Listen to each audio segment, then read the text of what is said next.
can do, as far as the limitations they have, and they've already broke the fucking ring. There's no new stipulations here. I don't see this match being better than Vengeance. Like, I don't think it's going to be a terrible match by any means, but I just don't see it being, any bigger or any better. So I'm going with a decent match here, and I'm going to say that Mark Henry's going to keep this title, unless there's a return or something like that from Kane. But I don't believe that's going to happen until the Royal Rumble, personally. So, like I said, Mark Henry's going to walk out of Survivor Series with the championship around his waist.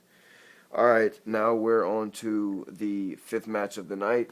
We have Team Barrett versus Team Orton in the 5-on-5 traditional Survivor Series match. Which, in a way, this is a good thing that they only have one of these Survivor Series matches, because it could be bigger, better, and it's gonna feature better superstars than if they tried to do anything other than that, like a Raw and a SmackDown, or like a Raw and a Divas, or a SmackDown and a Divas. It's good that they just did what they did, with this traditional 5-on-5. Even though I would have rather it headline Team Rhodes versus Team Orton, it's fine being Team Barrett because of the recent push they're trying to give the guy. But yeah, I mean, I see this being a pretty decent match, or like one of the better Survivor Series classic matches in the last couple years.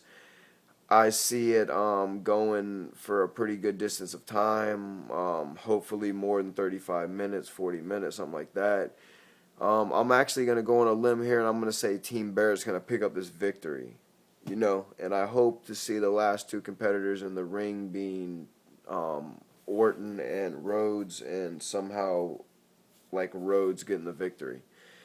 But, anyhow, it's going to be, hopefully that's going to be the match of the night, because this is the Survivor Series traditional match. It should be a great fucking match. All right, and then we got the last match of the night, which is probably going to, be the last match on the card, obviously, because of The Rock.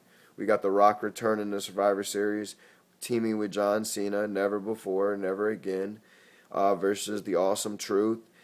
And, this has a little bit of build-up on it, but nothing huge. It's just like the CM Punk versus Del Rio match. Like, in my opinion, the Big Show versus Mark Henry, like, is overall has more depth to it, like, and it doesn't really have that much. So, this is whatever, but this is probably just to set up The Rock and the Cena, feud going into WrestleMania, which is smart as shit of the WWE doing it a year in advance, but they have to make some kind of move in this pay-per-view, and I hope it's going to be John Cena turning heel, which fucking we've heard for so long, and it hasn't happened.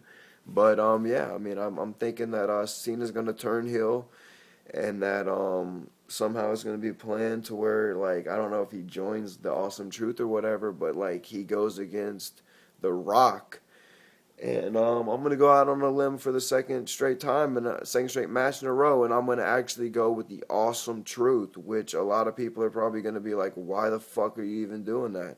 But I'm just feeling that something really big is going to happen at this Survivor Series. Maybe not as big as what happened at the Shawn Michaels Bret Hart, but definitely something big.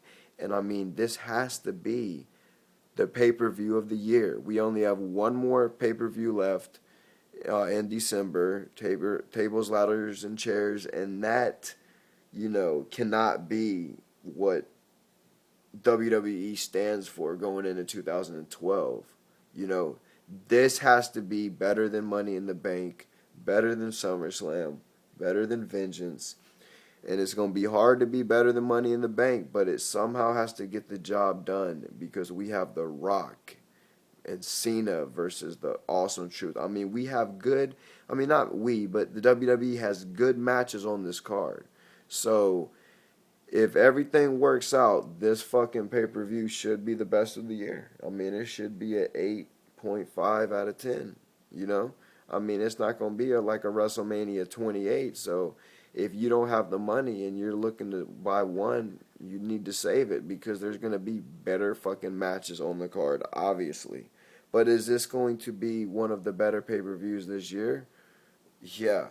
And look at this little drunk Packer. I mean, I'd beat his fucking ass. You know what I'm saying? A little fucking queer. But yeah. I mean, this is gonna be a fucking good pay-per-view. So I say, if you can get a couple pay-per-views, or if you want to do it dirty and stream it or whatever, do what you got to do. But I'm watching it on the 55 3D Samsung. I'm gonna plug the Samsung, guys. Excellent, excellent picture. But yeah, you need to buy this pay-per-view because it's gonna be worth it. But anyhow, I'm gonna let you guys go. I'm out, and subscribe, comment, let me know what you think about this pay-per-view.